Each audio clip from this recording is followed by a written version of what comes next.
तो हम अपना बाकाया कंटिन्यू करते हैं जिसको हमने स्टार्ट किया था।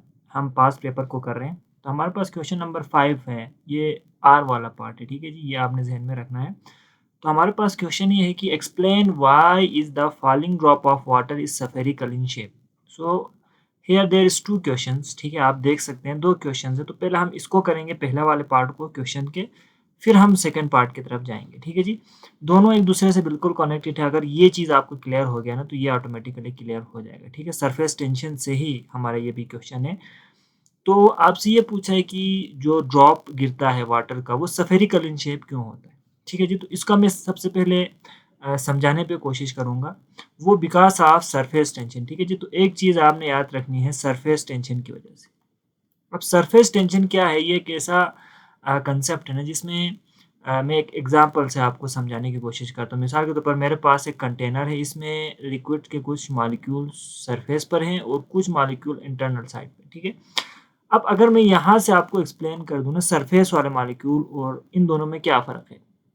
तो ये जो मॉलिक्यूल है ना, इसको चारों तरफ से दूसरे वाटर के मॉलिक्यूल सराउंड करेगा, तो ये इधर फ़ोर्स लगा के इसको खींचेंगे, ये इधर खींचेगा, ये नीचे वाला नीचे खींचेंगे, ऊपर वाला ऊपर। चारों तरफ मॉलिक्यूल्स होते हैं, ठीक है जी? मैंने देखा है नहीं। तो इक्वल फ़ोर्स से ये एक दूसरे को अपनी तरफ खींचते हैं, ठीक है? फ़ोर्स ऑफ अट्रैक्शन इनके अंदर होती है बिकॉज़ ऑफ इंटरमॉलिक्यूलर फ़ोर्स। सो ये इसको खींचेंगे, ये इसको खींचेंगे। सो ये जो पार्ट है ना, ये इसको कैंसल करेगा, ऊपर वाला नीचे कैंसल करेगा, ओवरऑल नेट फ़ोर्स 0 लगेगा, ठीक है? बट जो सरफेस पर मॉलिक्यूल होता है, अगर मैं इसकी बात करूँ तो ये मॉलिक्यूल इसको दाएँ तरफ खींचेगा, इसको ये बाएँ खींचेंगे, नीचे वाला इसको नीचे खींचेगा, लेकिन इसके सरफेस पर तो कोई मॉलिक्यूल नहीं है ना।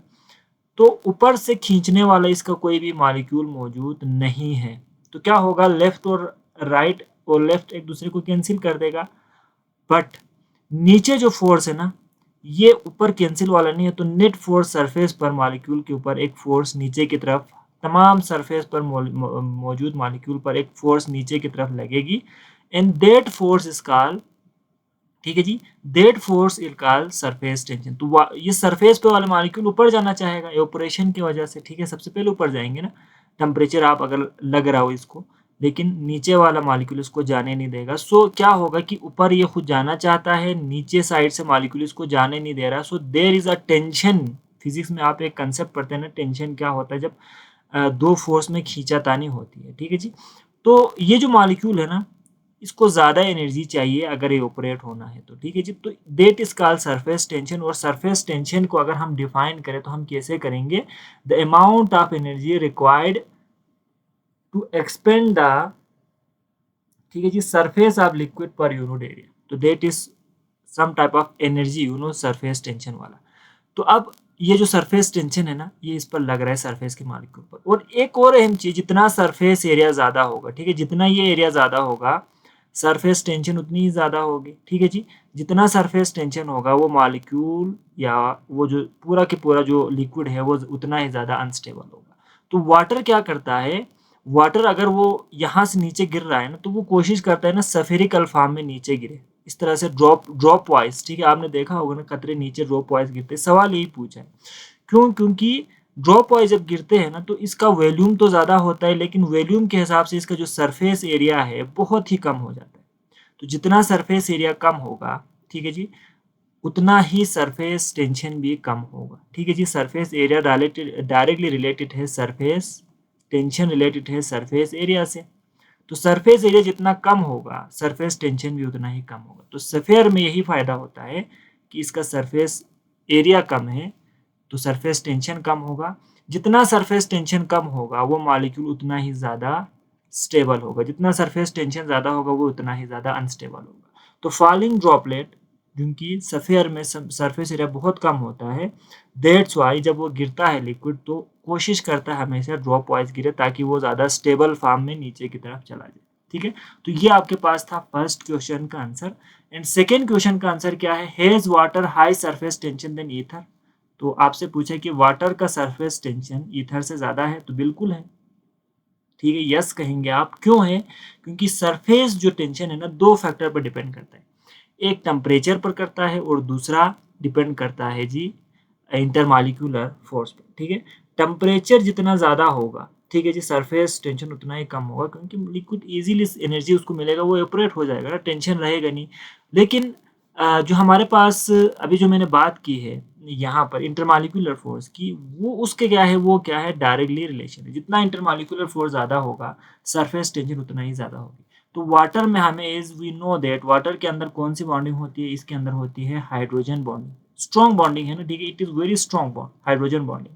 जबकि अगर हम ईथर की बात करें, ठीक है जी, जैसे कि मैं इथाइल ईथर की बात करता हूँ, इथाइल ईथर की, इसमें हाइड्रोजन बॉन्डिंग नहीं है, ठीक है, क्योंकि ऑक्सीजन और कार्बन जुड़ा हुआ है, तो इसके अंदर मौजूद होता है जी डायपोल, डायपोल डायपोल इंटरेक्शन होती है, and it is much weaker then inter hydrogen bonding. तो इसके अंदर इंटरमॉलिक्यूलर फोर्स वीक है, इसके अंदर ज़्यादा है, दैट्स वाई ये हमारे पास इसका जो सरफेस टेंशन होता है वाटर का हाई होता है एज कम्पेयर टू द हमारे पास ईथर, इसका क्या होता है, लो होता है। दोनों का आंसर मिल गया।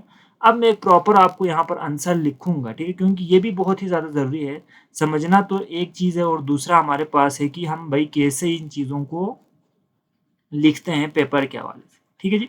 तो सबसे पहले हम पहले वाले पार्ट का आंसर बनाते हैं, एंड जब वो कंप्लीट हो जाए तो हम दूसरे वाले की तरफ जाएंगे। तो हमारे पास 1 से 2 लाइन में आंसर बनेंगे, तो इंशाल्लाह इसको हम अभी यहाँ पर करेंगे।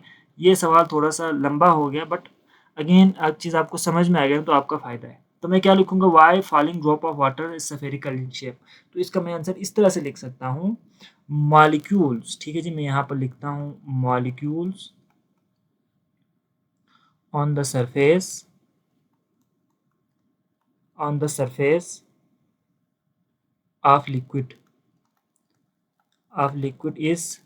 less stable is less stable then inside it, ठीक है जी, देन इनसाइड इट।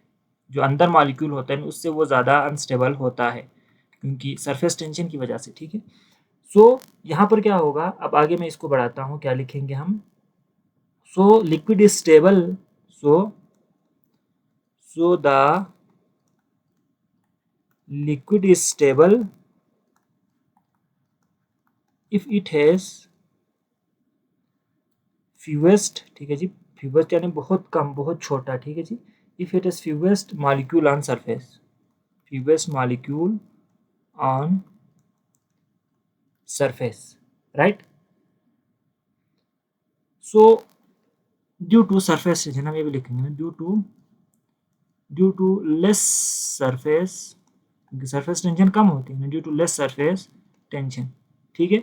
सो हम सफ़ेयर की बात करेंगे, सफ़ेयर, सफ़ेयर जो होती है लेस सरफेस एरिया, ये प्रॉपर्टीज के अंदर है ना, इसका सरफेस एरिया बहुत कम है, तो हम लिखेंगे sphere has less surface area, less surface area, ठीक है जी, पर यूनिट वॉल्यूम, इसके वॉल्यूम के हिसाब से बहुत कम होता है, पर यूनिट वॉल्यूम, क्योंकि सरफेस एरिया को हम वॉल्यूम से मेजर करते हैं ना, तो वॉल्यूम के हिसाब से इसका सरफेस एरिया बहुत ही कम होता है। एंड देयरफॉर, ठीक है जी, देयरफॉर, तो therefore more it is more stable, तो इस वजह से ज़्यादा स्टेबल, वाटर इस फॉर्म में ज़्यादा स्टेबल होता है, therefore it is more stable and small droplet of small droplet of water are usually spherical, spherical, ठीक है जी, अब आगे लिखने की जरूरत नहीं है, ये ज़्यादा इसी वजह से ये सफेरिकल होता है, ठीक है जी। तो this is our first part, and दूसरा पार्ट को मैं इसी में लिखता हूँ, मैं डिफरेंट कलर यूज़ करूँगा ताकि आपको समझ में आ जाए। हेज वाटर, यस, ठीक है जी, yes water has high surface tension then ether, because surface tension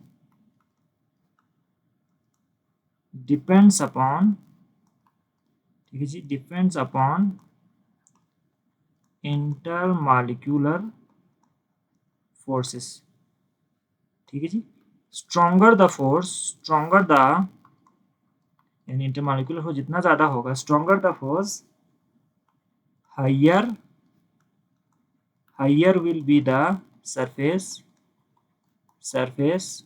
tension. As we know that, ठीक है जी, एज वी नो दैट, हमें पता है, as we know that water has hydrogen bonding, जो कि हमारे पास स्ट्रॉन्ग होती है, ठीक है, स्ट्रॉन्गर होती है, स्ट्रॉन्गर बॉन्ड होता है, ठीक है जी। थोड़ा हम इसको चेंज करते हैं, स्ट्रॉन्गर बॉन्ड लिख लेते हैं, ठीक है जी। स्ट्रॉन्गर बॉन्ड होता है वाइल ईथर हैज, क्या होती है ईथर के अंदर, dipole, ether has dipole dipole dipole dipole force, ठीक है जी। ये हमारे पास क्या है, it is much weaker, weaker bond, ठीक हो गया। सो यस, अब मज़ीद इसको लिखने की ज़रूरत नहीं है, बस हमने बोल दिया भाई इंटरमालिकुलर फोर्स पे डिपेंड करता है, और जितना इंटरमालिकुलर फोर्स स्ट्रॉन्गर होती है, सरफेस टेंशन इतनी ज़्यादा होती है, तो वाटर के अंदर हाइड्रोजन बॉन्ड है जो स्ट्रॉन्गर बॉन्ड है, और इसके अंदर डाइपोल वीक बॉन्ड है, तो ऑब्वियसली वाटर का सरफेस टेंशन ज़्यादा है, ठीक है जी। तो ये जो क्वेश्चन है थोड़ा लेंथी हो गया, बट बड़ा इंपॉर्टेंट क्वेश्चन था। आई होप आपको ये चीज़ समझ में आ गई होगी।